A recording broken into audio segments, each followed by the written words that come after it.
So this weekend, we had these two special guests. We had Reverend Gyoke Yokoyama, who is sitting here with us this evening, and Dokan Kojima, both visiting from Los Angeles. And after we had done all the practice things that we had intended to do for the day, the three of us went to dinner. And at dinner, we talked about a lot of things. But one of the things we talked about was monastic practice, because we all did it, but we all did it in different places. We did it in different times. We have different teachers. On the surface, in some ways, it doesn't seem the same. But because we all did this thing, there's a kind of language that we speak. We understand each other.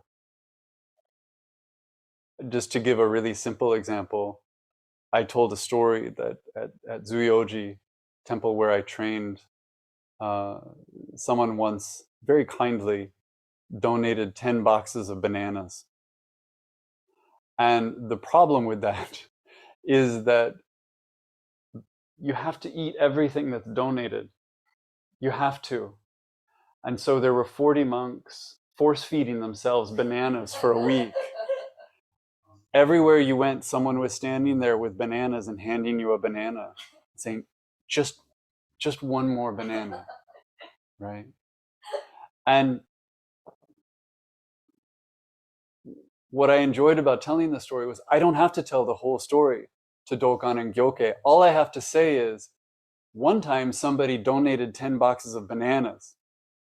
The rest is filled in because we understand the problem. We understand that it's a kind of uniquely difficult situation. So that was fun. I had fun. And later, after I had dropped them off at their hotel, I was driving home and I was reflecting, as I always find myself reflecting after feeling a kind of instant camaraderie with someone, on how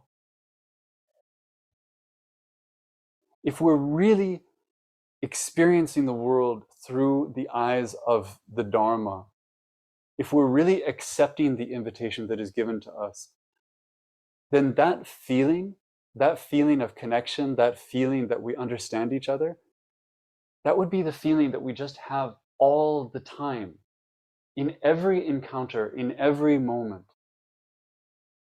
I imagine going to a party. I think about this a lot because sometimes I think maybe we should do this. Usually you go to a party and maybe you don't know people very well and you find yourself standing next to someone and you say, "Oh, this weather, huh?" And they say, "Yeah." And maybe that leads somewhere. Maybe it's just that little bit of acknowledgement that we both don't like this weather. Or we complain about the parking. Or we say that we both really like this dip. But what if the conversation started with,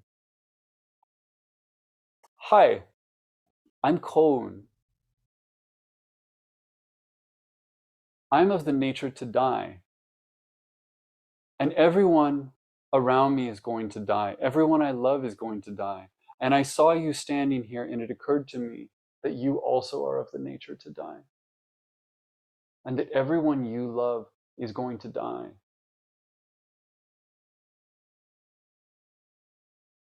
Could we talk about that?" I feel like the conversation that follows would go beyond the dip. We would move past the parking. We might still complain because it doesn't necessarily feel like good news. But we would know that we share something and that the thing we share is everything. Or what if I went up to someone and I said, "Hi, my name is Koun." And I notice that in every moment, in every encounter, with every waking breath, no matter what I'm doing or what I encounter or who I meet, I feel something is off. I always feel, even in moments of profound joy, that there's another way it could be. Do you feel that? too? And if they're honest, I promise you, they would say, yeah, I do feel that.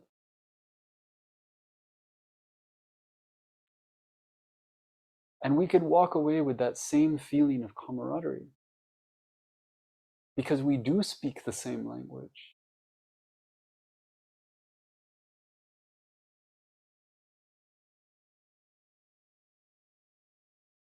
There are so many ways to do this. Buddhism is inviting us over and over and over again from different directions to say, I know you. I know you. I know impermanence, so I know you, because you know impermanence.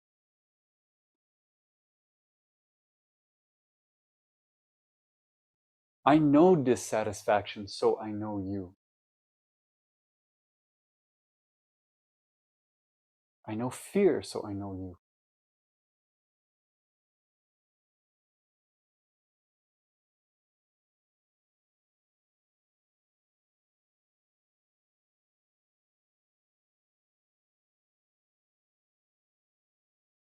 There's always this opportunity to meet, and the place where we meet is a place that's kind of hard, right?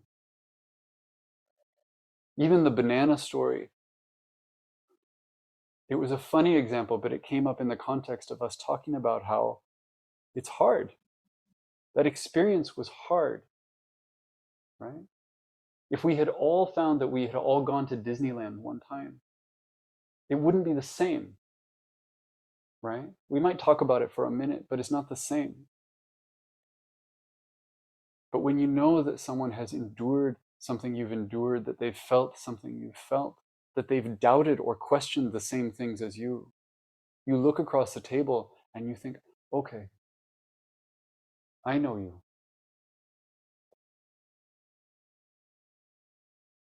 Always this invitation to meet in a place that hurts.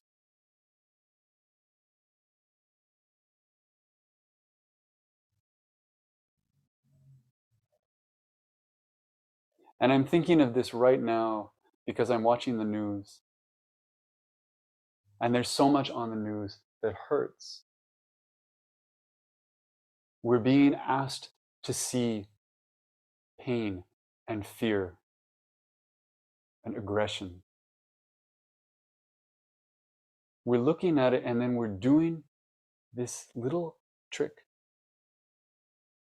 And I don't mean to say we all are, but I think there's something that we as humans do. And it goes something like this. Even if we're invested in a practice like this one, even if we're grounded in these kinds of teachings, we carry with us this idea that there's this thing called compassion and there's this thing called wisdom, right? And that we want to somehow be carrying around both. But when we're confronted with that pain, when we're confronted with suffering, which is in fact the invitation to compassion, to be with suffering, we do a little leap.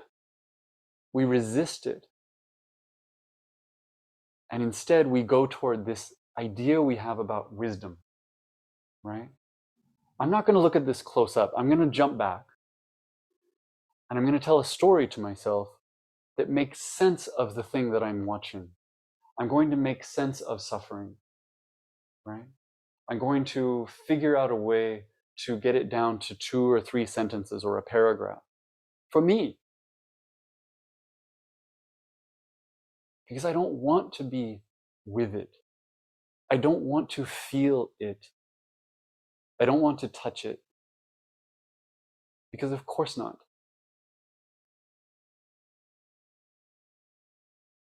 And so one thing I wanted to offer up is simply a reminder that that's not wisdom.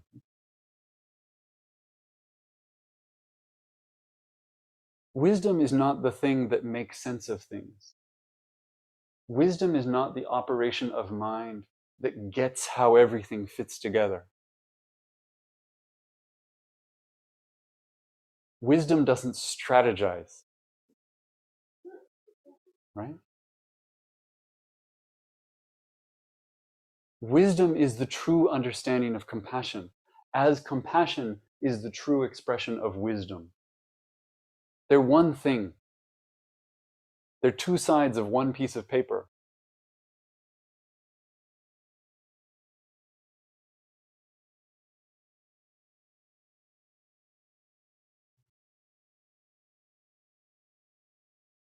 Of course, we want to make sense of it.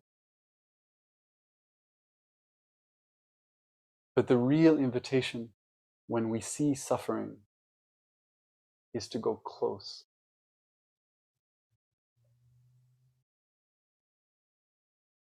Into the heartbreak of it. Not to the place where it makes sense. Not to the place where we can express it with our words, but in the place where we rest alongside whoever it is that we're watching.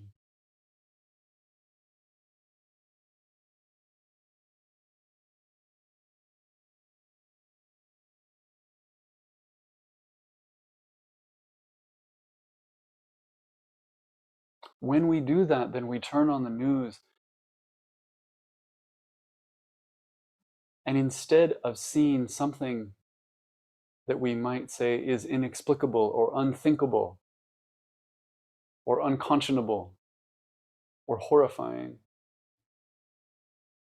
we go to another place where we say, someone I know is hurting.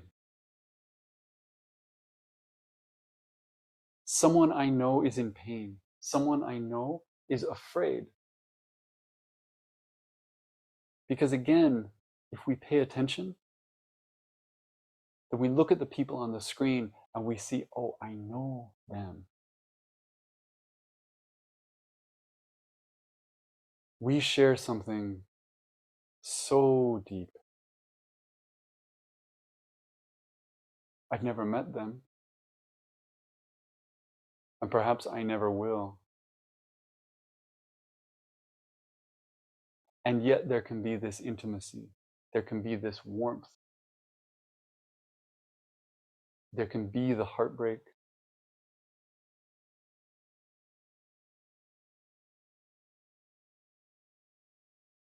The other part, the other step, I don't know what to do with it.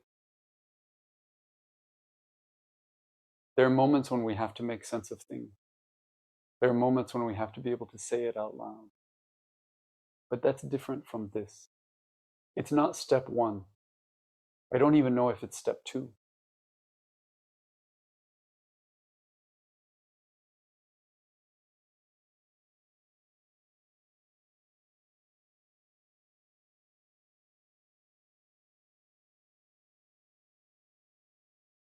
So even as I'm feeling kind of broken open and confused, I'm feeling grateful for all these connections and also for this reminder that I got the other night of how simple this can be. Maybe the only simple thing in a world that seems inexplicable.